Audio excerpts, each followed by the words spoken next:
बोलिए कृष्ण बलदेव की जय, सनातन धर्म की जय। प्रिय भक्तों, आज हम आपको एक अमृतमय पावन कथा श्रवण कराने के लिए जा रहे हैं,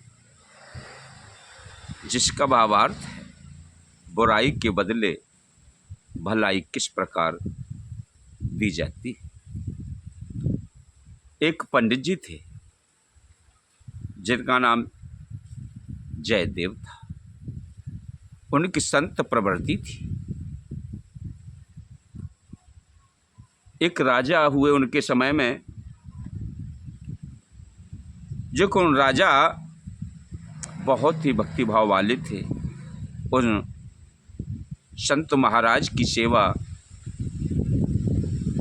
सभी प्रकार की अन्न धन आदि से सब प्रकार से किया करते थे। अब तो मेरे प्रिय सज्जनों, कि वे ब्राह्मण देवता जयदेव त्यागी थे और वे ग्रस्त होते हुए भी ऐसा विचार किया करते थे कि मेरे को कुछ मिल जाए, कोई धन दे दे, ऐसा वो बिल्कुल नहीं चाहते थे। उनकी स्त्री भी बहुत विलक्षण पतिव्रता थी, क्योंकि उनका विवाह भगवान ने करवाया था। वे विवाह करना चाहते ही नहीं थे। एक दिन की बात है कि राजा ने उनको बहुत सा धन दे दिया और लाखों रुपयों तक रतन दिए। अरे उनको लेकर के वे वहाँ से रवाना हुए और घर की तरफ जा रहे थे। उसी समय रास्ते में जंगल था। जंगल के पास करते समय डाकुओं को इस बात का पता लग गया कि जयदेव धन लेकर के आ रहे हैं। अब तो मेरे प्रिय बंधुओं, उनको घेर लिया गया और उनके पास जो धन था राजा ने दिया था, वह सब धन छीन लिया। और डाकुओं के मन में आया कि यह राजा का गुरु है, कहीं जीता रहा, जीवित रह गया तो यो हमारे को पकड़वा देगा, मरवा देगा। अतः उन्होंने जयदेव के दोनों हाथ काट डाले और उनको एक सूखे कुएं में गिरा दिया। तब जयदेव कुएं के भीतर से पड़े पड़े चिल्ला रहे थे, हाय प्रभु, हाय प्रभु। एक दो दिन में राजा उस जंगल में आया। उसके आदमियों ने पानी लेने के लिए कुएं में लोटा डाला तो वे कुएं में से बोले कि अरे भाई ध्यान रखना, मेरे को लग ना जाए, अरे इसमें जल नहीं है, क्या करते हो। उन लोगों ने आवाज़ सुनी तो बोले कि यह आवाज़ तो श्री पंडित जी महाराज की है। पंडित जी यहाँ कैसे आए। उन्होंने राजा को कहा कि महाराज, पंडित जी तो कुएं में पड़े हुए हैं और उसमें से बोल रहे हैं। तब राजा वहाँ गया, रस्सा डाल करके उसको कुएं में से बाहर निकाला गया और देखा कि उनके तो दोनों बाजू कटे हुए हैं, दोनों हाथ ही कटे हुए हैं। अरे उसने पूछा कि ये कैसे हुआ महाराज। तो वे बोले कि भाई देखो, जैसा हमारा प्रारब्ध था वैसा हो गया, इसमें किसी का दोष नहीं है। अब इस विषय में मैं आपको क्या बताऊं। उनसे बहुत कहा गया, लेकिन बताओ, अरे बताओ तो सही, किसने किया है ये ऐसा तुम्हारे साथ। परंतु उन्होंने कुछ भी नहीं बताया, यही कहा कि ये हमारे कर्मों का फल है। महाराज उनको घर पर ले आए और उनकी मरहम पट्टी की, इलाज किया और खिलाने पिलाने आदि सब तरह से उनकी सेवा की। मेरे प्रिय सज्जनों, एक दिन की बात है कि उन्होंने जयदेव के हाथ काटे थे। वे ही डाकू साधुओं के वेश में कहीं जा रहे थे। उनको राजा ने भी देखा और जयदेव ने भी देख लिया। अब तो जयदेव ने उनको पहचान लिया कि ये वही डाकू हैं जिन्होंने राजा से कहा था कि देखो राजन, तुम धन लेने के लिए कहते थे ना मुझसे कि आप धन ले लो। राजा बोला कि हाँ, तो मैं आज से आपसे आग्रह करता हूँ, अगर धन लेना देना तो ये जो 4 लोग जा रहे हैं ना, ये मेरे बड़े घनिष्ठ मित्र हैं, आप इनको बहुत सारा धन दे दो। महाराजा ने ये सुना उन ब्राह्मण देवता के मुख से। राजा को बड़ा आश्चर्य हुआ कि पंडित जी ने कभी उम्र भर किसी के प्रति आप दे दो ऐसा नहीं कहा, पर आज इन्होंने कह दिया है। राजा ने उन चारों को बुलाया। वे चारों वहाँ आए और उन्होंने देखा कि हाथ कटे हुए जी तो वही पंडित जी जिनके हाथ हमने काटे थे। आज जरूर ही कोई न कोई दाल में काला है, क्योंकि आज प्राण बचेंगे नहीं, आफत आने वाली है। अब ये हमें मरवा देंगे। राजा ने उनके साथ बड़े आदर के साथ बर्ताव किया और उनको खजाने में ले गया। उनको सोना चांदी मोहर अशरफी अन्न धन खूब लेने में के लिए कहा और लेने में तो उन्होंने खूब धन ले लिया, पर पास में बोझ ज़्यादा हो गया। मेरे प्रिय सज्जनों, अब क्या करें, किसको धन को ले कैसे जाएं? तो राजा ने अपने आदमियों से कहा कि इनको पहुंचा दो। अरे धन को सवारी में रखवा करके सिपाहियों को साथ भेजा और वे जा कर के रास्ते में उन सिपाहियों में से जो बड़ा अफसर था उसके मन में एक विचार आया कि पंडित जी ने किसी को कभी देने के लिए नहीं कहा और आज देने के लिए कह दिया, तो बात क्या है। उसने उनसे पूछा कि महाराज आप बताओ कि आपने पंडित जी का ऐसा कौन सा भला किया है, ऐसा कौन सा उपकार किया है जो कि आज पंडित जी के साथ जो आपने किया है वो हमें बताइए। आज हमने पंडित जी के स्वभाव के विरुद्ध बात देखी है।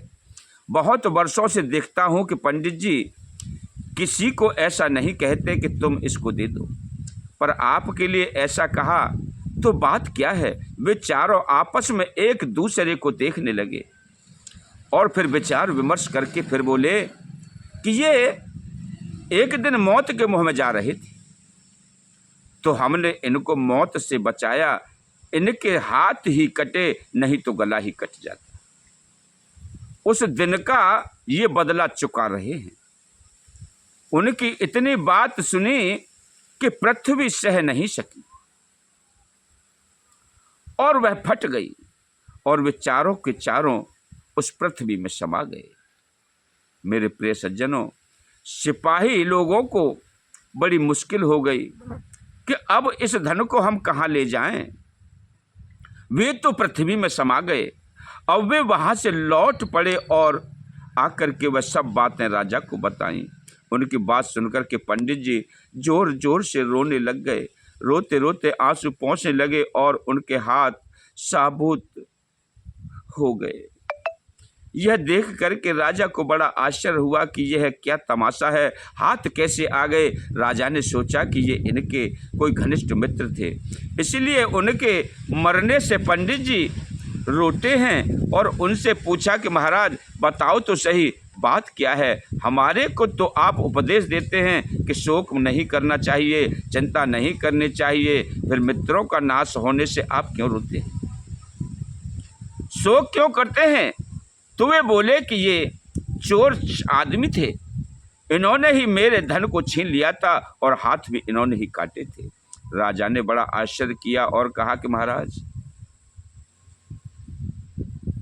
हाथ काटने वालों को आपने मित्र कैसे कहा। जयदेव बोले कि देखो राजन, एक जबान से उपदेश देता है और एक क्रिया से उपदेश देता है। क्रिया से उपदेश देने वाला ऊंचा होता है और मैंने जिन हाथों से आपसे धन लिया था, रतन लिए थे, वे हाथ काट देने चाहिए। ये काम मेरे प्रिय सज्जनों उन्होंने कर दिया और धन भी ले लिए। अतः उन्होंने मेरा उपकार किया, मेरे पर कृपा की। अरे इससे मेरा पाप कट गया, इसलिए वे मेरे मित्र हुए। रोया मैं इस बात के लिए कि लोग मेरे को संत कहते हैं, अच्छा पुरुष कहते हैं, पंडित जी कहते हैं, धर्मात्मा कहते हैं और मेरे ही कारण इन बेचारों के प्राण चले गए। अतः मैंने भगवान से रो करके प्रार्थना की कि हे नाथ, मेरे को लोग अच्छा आदमी कहते हैं तो बड़ी गलती करते हैं। मेरे कारण से आज 4 आदमी मर गए, मैं अच्छा कैसे हो सकता हूँ। अरे मैं बड़ा दुष्ट हूँ हे नाथ, मैं बड़ा पापी हूँ, दुराचारी हूँ, मेरा कसूर माफ कर दो, अब मैं क्या करूँ। मेरे हाथ की बात कुछ नहीं रही, अतः प्रार्थना के सिवा और मैं कर ही क्या सकता हूँ। राजा को बड़ा आश्चर्य हुआ और बोला कि महाराज, आप अपने को अपराधी मानते हो कि 4 आदमी मेरे कारण मारे गए, तो फिर आपके हाथ कैसे आ गए। वे बोले कि भगवान, अपने जन के अपराधों को, पापों को, अवगुणों को देखते ही नहीं है, उन्होंने कृपा की तो हाथ आ गए। राजा ने कहा कि महाराज, उन्होंने आपको इतना दुख दिया तो आपने उनको धन दिलवा दिया, क्यों दिलवा दिया। वे बोले कि देखो राजन, उनको धन का लोभ था और लोभ होने से वे और किसी के हाथ काटेंगे, अतः विचार किया कि आप धन देना ही चाहते हैं तो उनको इतना धन दे दिया जाए कि जिससे बेचारों को कभी किसी प्रकार निर्दोष की हत्या ना करनी पड़े। मैं तो सदोष था, बिना दोष का था, इसीलिए मुझे दुख दे दिया, परंतु वे किसी निर्दोष को दुख न दे दें, इसलिए मैंने उनको भरपेट धन दिलवाया। राजा को बड़ा आश्चर्य हुआ। उसने कहा कि आपने मेरे को पहले क्यों नहीं बताया। वे बोले कि महाराज, अगर पहले बताता तो आप इन्हें दंड देते, मैं इनको दंड नहीं दिलाना चाहता था, मैं तो इनको सहायता करना चाहता था, क्योंकि उन्होंने मेरे पापों का नाश किया है, मेरे को क्रियात्मक उपदेश दिया है, मैंने तो अपने पापों का फल भोगा है, इसीलिए मेरे हाथ कट गए। नहीं तो भगवान के दरबार में भगवान के रहते हुए किसी को अनुचित दंड दे सकता है, कोई नहीं दे सकता। यह तो उनका उपकार है कि मेरे पापों का फल भुगतान करके मेरे को शुद्ध कर दिया। इस कथा से सिद्ध होता है मेरे प्रिय सज्जनों कि सुख या दुख को देने वाला कोई और नहीं, कोई और है ही नहीं, केवल वह परमात्मा है। सुखस्य दुखस्य न कोपि दाता परो, ददातीत कुबुद्धि श्रेषा। अरे दुख तो हमारे प्रारब्ध से मिलता है, पर उसमें कोई निमित्त बन जाता है तो उस पर दया करनी चाहिए, दया आनी चाहिए कि बेचारा वो तो मुफ्त में ही पाप का भागी बन गया। बोलिए श्री कृष्ण बलदेव की जय, सनातन धर्मों की जय।